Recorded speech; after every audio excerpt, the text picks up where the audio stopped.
All right, guys, today we're talking about the anxious avoidant attachment style connection relationship because they're pretty prevalent, right? There's a lot of anxious people out there, there's a lot of avoidant people out there, and unfortunately, if you're anxious, you always attract someone that's avoidant. If you're avoidant, you tend to attract someone that's anxious. And those two are kind of like, eh.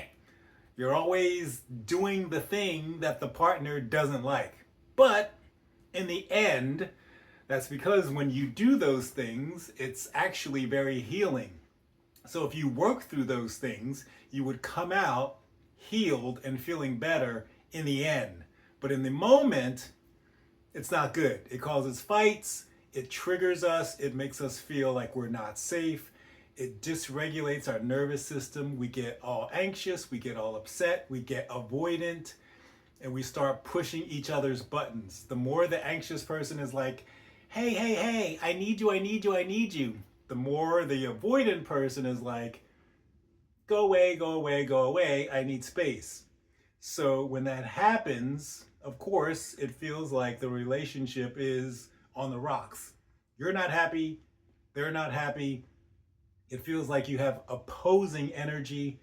And of course, the key is to bring those energies together, communicate, understand, know what's happening. But for now, we'll just talk about how you can potentially get through it. So if you're a guy, you're avoidant, you don't speak up, you're a people pleaser, you may be in a relationship with a partner that is a little more anxious. She's always looking for you to help her, soothe her, make her feel safe, take care of her, take care of the family, take care of yourself. So for you, if you're always trying to do what she needs, what she wants, but you don't speak up about what you need and what you want, is she really happy? No.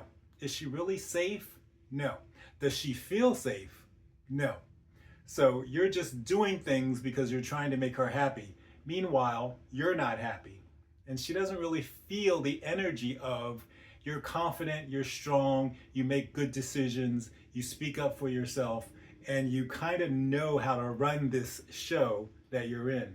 So I just did a podcast episode that was kind of all geared to the ladies. So ladies, if you're in a relationship with a guy that's avoidant, there were some tips and some tricks and some things that you could do to communicate better. So this is for the guys. So if you're a lady and you're listening, check out the podcast. I think it's episode 122. And if you're a guy, sit back, relax, stick with it, because there are some changes that you might want to make. That is if you want to stay in the relationship. All right, so let's look at the dynamic. Anxious partner, all right?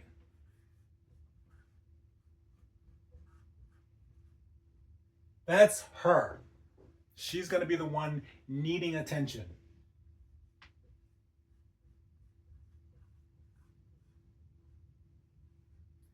You, as the guy, you're probably avoidant.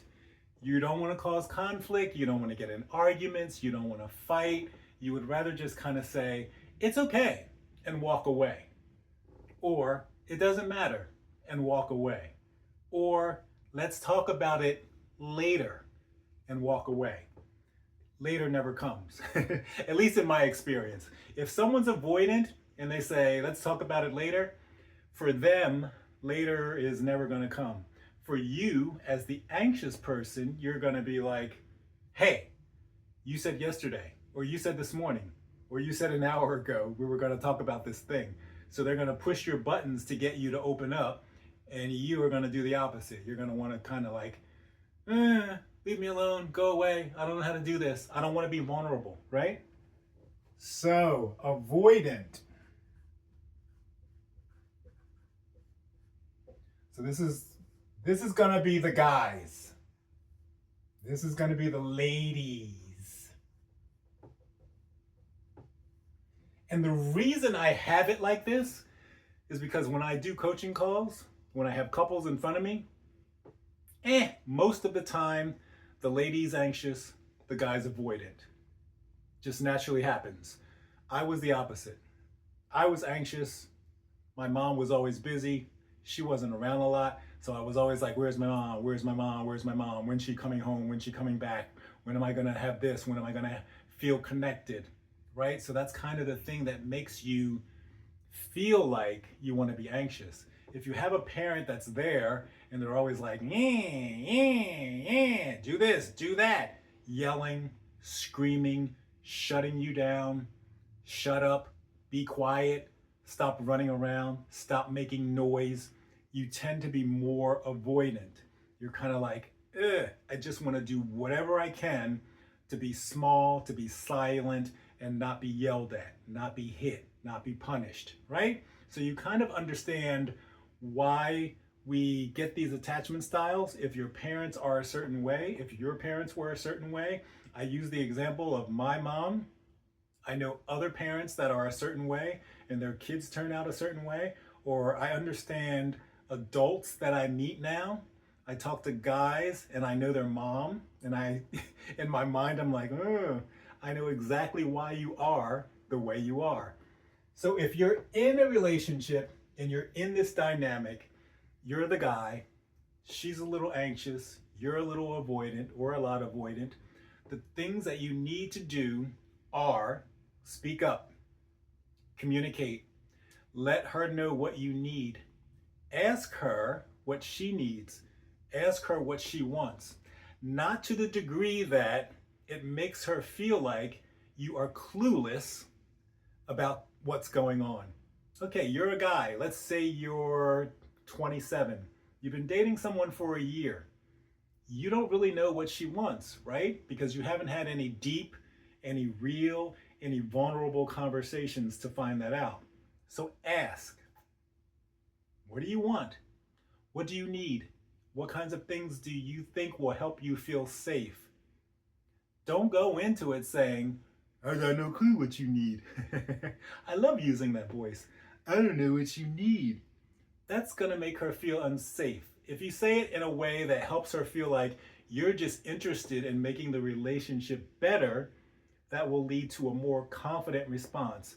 Oh, my guy is asking me a question because he wants to help the relationship. He wants to help me. So, hey babe, I notice we don't talk about certain things. What do you want? What do you need? What do you like? What do you think? What do you feel? How can I? Versus, yo, I don't know what to do, so I need you to tell me. All right, there's a big difference in that. The energy of, hey, I'm here to help. Hey, I'm here to help you feel safe and supported is a lot different than, hey, I'm clueless. If you're in a relationship and you're clueless, maybe you want to get out of the relationship, spend some time working on yourself, self-development, self-help, self-understanding, and then go into a relationship. It'll work out a lot better for you and for the other person. So if you're avoidant, the thing you want to do is communicate.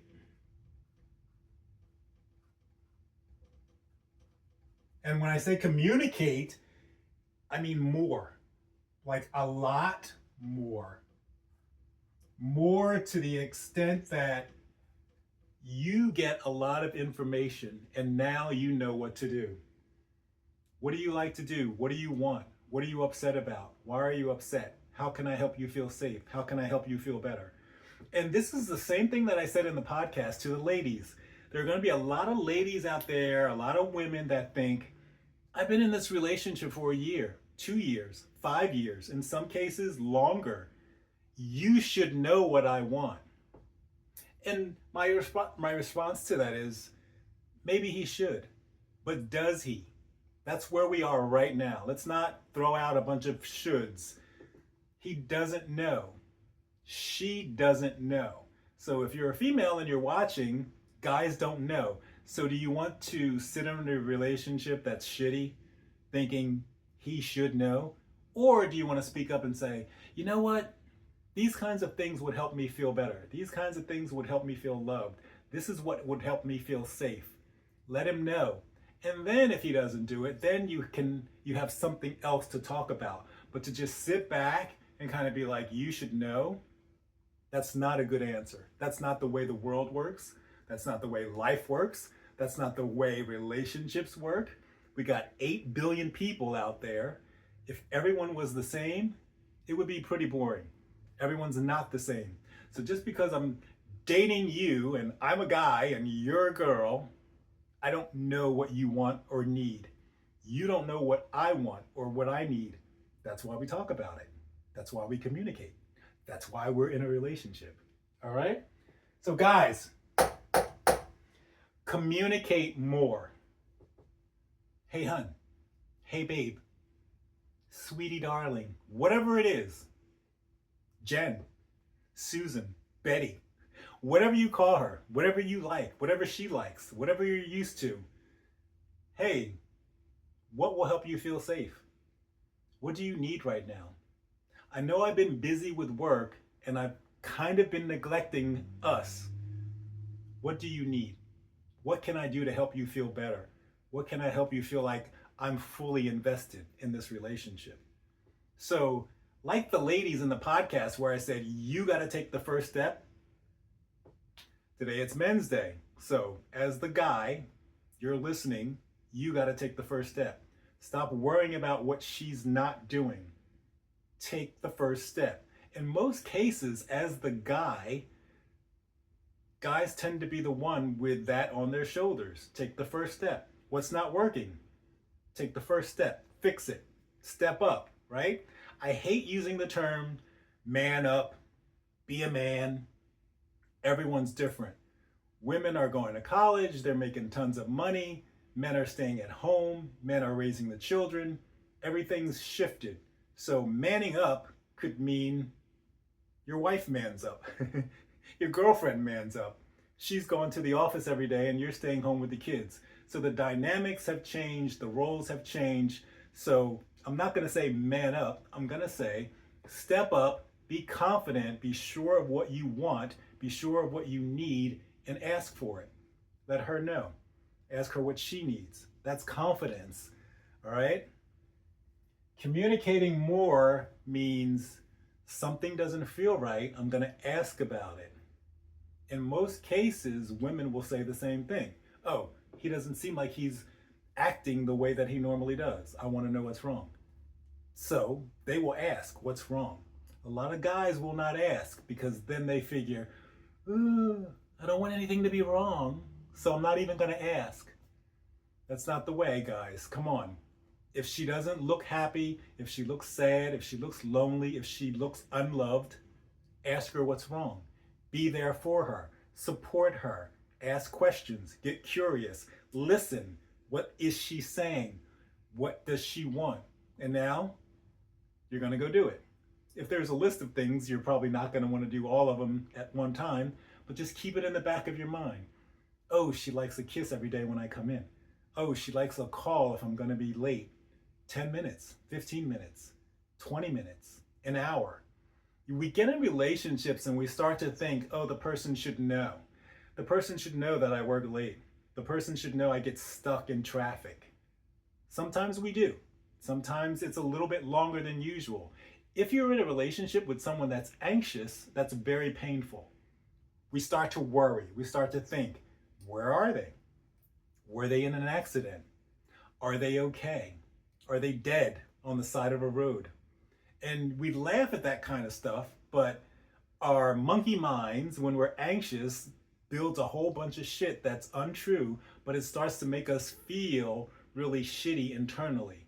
And then we don't want to take the step of like calling to see if you're okay, because then we think that's silly, right? So just call. Hey, I'm going to be late. It might be 20 minutes. It might be 30 minutes. If you think it's going to be 30 minutes, go ahead and say, hey, it might be 40 minutes. It's better to get home a little earlier than a little later. Because if you say 20 minutes and it's 35, that might lead to some more shit, right? And the goal here is to bring down the shit level. You want everything to run as smoothly as possible. And we can't have relationships that run smoothly if you're not communicating. All right, so what questions do you have? Are you a guy? Are you avoidant? Are you a people pleaser? Are you just going with the flow? Are you avoiding conflict, avoiding arguments, avoiding anything that makes you have to be a little more vulnerable, have to speak up? If that's you, you might want to start changing, because when you change, she'll start to notice it, she'll start to feel safe, and that will make the relationship much stronger. If you're in a relationship and that's how you are, and you don't want to change, or you don't want to be in the relationship, walk away. Let her know this is not working. When I say confidence and communication, that comes along with it. If the relationship's not working and it's time to walk away, walk away. Let her know why. If you want to work it out after that, then work it out. But don't just stay there because you're too afraid to be alone. You're kind of alone anyway. You're in a relationship, you're not talking to the person, you're not connected with the person, you don't feel anything, they don't feel safe. Get out. All right, guys, that's it for today. And like I said, if you're a lady and you're out there and you're listening, listen to podcast episode 122. That's specifically for you. And maybe you have a partner and you want to send something to them. Say, hey, I listened to this about my shit. You listen to this about your shit. And then you kind of come together. You say, hey, I noticed this point and maybe that's me. I noticed this point and that sounds kind of like you. Have an open conversation about it. Do not go into it angry. Oh, I'm going to listen to all these things and then I'm going to fix you. I'm going to change you. I want you to take the first step. That's not how relationships work, guys. You got to be there and you got to be the one that takes the first step, makes the move. How can I make things better? Don't sit there and think, oh, well, I'm going to do all these things and make her change. Or I'm going to do all these things and the relationship better change. Don't go into it with anger. That's energy. People can feel that. If you come into the room and you're thinking, oh, I heard all this stuff today, and now I need you to do it, I'm going to feel that. And I'm going to feel like, why would I change? Why are you blaming me? Why are you pointing the finger at me? Why do I need to change? Why don't you change? So instead of going through all that, avoid that and just go in and say, hey, I think this is something I want to work on because I think it'll make the relationship better. All right? Let me know how that works. And if you're in a relationship and you're avoidant, what kinds of things are you experiencing? What kind of challenges are you experiencing? What kind of help do you need? What kind of questions do you have? How can your relationship be a lot better than it is right now? I'll see you in the next video.